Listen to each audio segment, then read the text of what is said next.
بسم الله والصلاة والسلام على رسول الله. قبل ما نبدأ كلنا نصلي على النبي محمد صلى الله عليه وسلم ونذكر الله لا إله إلا الله سيدنا محمد رسول الله. وقبل أي شيء هندعي لأخوتنا في فلسطين وغزة ولبنان والسودان وجميع الدول العربية، اللهم انصرهم نصر عزا مقتدر، اللهم آمين. وحشتوني وحشتوني وحشتوني وحشتوني. سامحوني اليومين دول عندي ظروف بمر بيها، ما بقدرش ان انا انزل فيديوهات كل يوم، فان شاء الله هيبقى ميعادنا بس الفتره ديت لغايه ما تعدي بس على خير ان شاء الله. هقدم معاكم هنزل فيديوهات يوم ويوم ان شاء الله. هبدا معاكم النهارده طبعا. ده الشيش طاووق اللي انا كنت عاملاه معاكم في الفيديو بتاع الفراخ. دلوقتي هعمله معاكم، هتبله معاكم. ده من الصدور زي ما احنا كنا مع بعض وعاملينه مع بعض. انا بعمل الشيش طاووق من الصدور، بحب اكتر من الوراك. فمعايا هنا دلوقتي دول 3 صدور متقطعين مكعبات. طبعا شايله العرق الفليتو بتاعهم وعاملاه حاجه تانية يعني. دلوقتي هبدا اضيف معاكم ده حبه زيت، ومعايا بهاراتي هنا توم باودر، بصل باودر، وفلفل ومرقه وكركم وبهارات فراخ. ممكن تضيفي بهارات شيش طاووق عادي، ممكن تختصري كل اللي انا حطيته دوتي وتجيبي بهارات الشيش طاووق من عند العطار وتضيفيها. هي نفس الطعم ونفس الغرض، بس لو مش موجود اعملي من اللي موجود عندك في البيت. دلوقتي انا بقلبهم حلو قوي، وسامحوني بقى ان انا بقلب بايدي لان انا بحب اعمل كل حاجه بايديا. هقلبهم حلو قوي مع بعض، وبعد كده اركنهم على جنب، وابدا اقطع معاكم الفلفل الالوان. انت عاوزه تحط بصل براحتك، برضو ده شيء يرجع لك، انت تقدري تعملي وتحطي اللي انت عاوزاه. انا ما بحبش فيه غير الفلفل الالوان، وولادي نفسهم ما بيحبوش فيه الا الفلفل الالوان بس. انا باخد من كل فلفلايه نص واحده، والباقي طبعا بتحتفظ بيه في الفريزر، او لو انت هتستعملي مثلا في خلال الاسبوع احتفظ بيه في التلاجة عادي، ما بيصيبوش اي حاجه. هبدا اقطع هبدا اقطعه معاكم مكعبات، ونبدا وبعد كده ان شاء الله نبدا نسيخ. بس طبعا قبل ده كله نذكر الله ونصلي على رسول الله، وتدعوا لي دعوه حلوه في التعليقات، وقولوا لي اللهم يا رب يهون عليا الفتره اللي انا فيها دي، لان هي فتره صعبه وظروف صعبه انا بمر بيها. وادعوا لي دعوه حلوه كده من قلبكم، ولكم بالمثل يا رب، اللهم امين. واعملوا لي اشتراك للقناه، فعلوا زر الجرس. اقول لكم ايه تاني؟ وحشتوني. طبعا احنا هنقطعهم زي ما انتوا شايفين كده بالظبط، انا ماشيه معاكم بكل التفاصيل، مفيش اي حاجه إيه بقطعها عنكم. إيه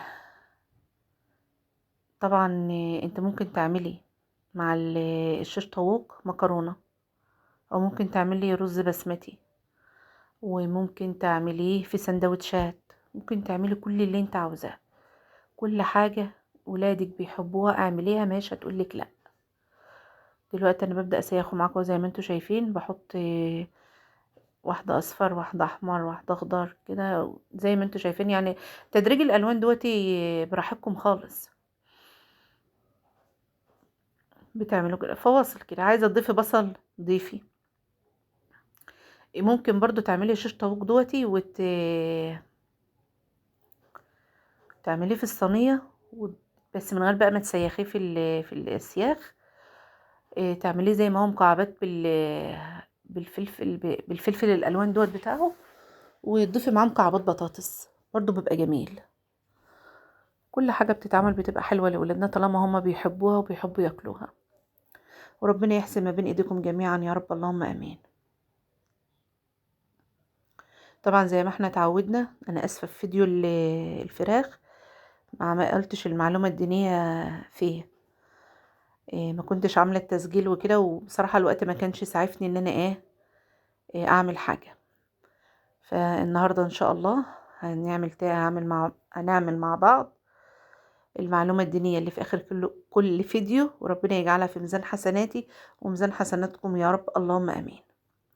أنا خلصت اهوت معاكم الشيش طاووق، سيخته خالص، وممكن تسيخيه وتعمليه الفريزر. يعني انا طلعت الفراخ فكت وجهزتها، انت ممكن تسيخيه وتعمليه جاهز في الفريزر، تطلعه يفك وعلى التحمير على طول. انا دلوقتي هعمل معاكم الرز البسمتي، هعمله جنب الشيش طاووق.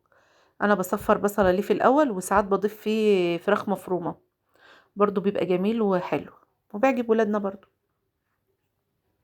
بعد البصله ما تصفر شويه بدات اضيف لها الرز البسمتي. طبعا انت حفظت المصفى بتاعتي، المصفى معانا في كل الرز.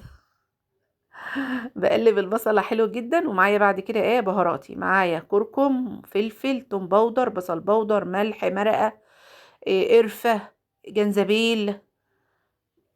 حط البهارات بتاعتك، كاري كمان. حط بهاراتك اللي انت بتحبيها، مش هتقولك لا يعني. سيد البهارات الاساسيه بتاعت الرز الاصفر.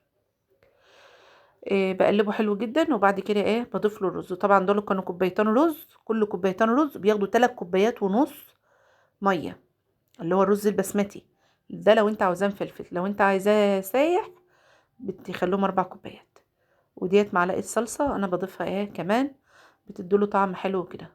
والاحلى واحلى بقى كمان لو انت عندك شوربه في الفريزر وحبيت ان انت تعملي تزودي شوربه مكان الميه، بس بصراحه ما كانش عندي، فانا زودت له على طول الميه. هتقولي لي انت ما عايرتيش يا اموله الميه؟ بالنظر، والله كل حاجه بتتعرف بالنظر. وطبعا انتوا اشطربيني في كل الحاجات ديت يعني، ربنا يحسن ما بين ايديكم جميعا يا رب. طبعا بعد ما قلبت الرز انا نقلته بقى على العين التانية علشان يشارب براحته، وابدا اعمل معاكم نحمر الشيش طاووق. انا بحمره في الجريلا، عاوزه تحطيه في صينيه وتدخليه الفرن دخليه، مش هتقولك لا. معايا هنا دي معلقه سمنه، لو ما فيش سمنه ضيفي زيت، ضيفي زبده، كله حلو وجميل. مش عاوزه تضيفي حاجه خالص برضو براحتك عادي. هبدا ان انا اعمله. بس انا طبعا هنا بعد ما ضفت الشيش طاووق طلعت السياخ كبيره شويه، فانا فانا شوفوا بكسرها معاكم اهو. لان السياخ طلعت طويله. هعملهم كلهم، هقصر السياخ وهتشوفوهم معايا.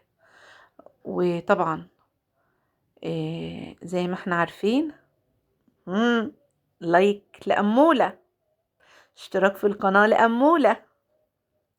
هبدأ معاكم دلوقتي نقول المعلومة الدينية، ربنا يجعلها في ميزان حسناته وحسناتكم يا رب، اللهم آمين. أول مدينة إسلامية بناها العرب خارج شبه الجزيرة العربية كانت مدينة البصرة، وقد بناها عتبة ابن غزوان المازني عام 16 هجريا سنة 635 ميلاديا. وإن أول من تمنى الموت كان سيدنا يوسف عليه السلام. وأن أول ما يرفع من أعمال هذه الأمة هي الصلوات الخمسة. اللهم اجعلنا محافظين على صلاتنا جميعا يا رب العالمين. وإن أول صلاة صلاها الرسول الله صلى الله عليه وسلم سيدنا محمد كانت صلاة الظهر. أتمنى أن كل اللي بقدمه لكم يعجبكم، أتمنى أن انتوا تكونوا بتستفادوا من اللي أنا بقوله لكم. ربنا يجعل المعلومات ديت في ميزان حسناتي وحسناتكم يا رب، اللهم آمين. عايزة منكم دعوة حلوة، بالله عليكم تدعوا لي دعوة حلوة في التعليقات، وقولوا لي ربنا يهون عليا الفترة اللي أنا فيها دي، لأن بمر بفترة صعبة جدا. وربنا يحسن دايما ما بين إيديكم. دمتم في رعاية الله، مع ألف سلامة.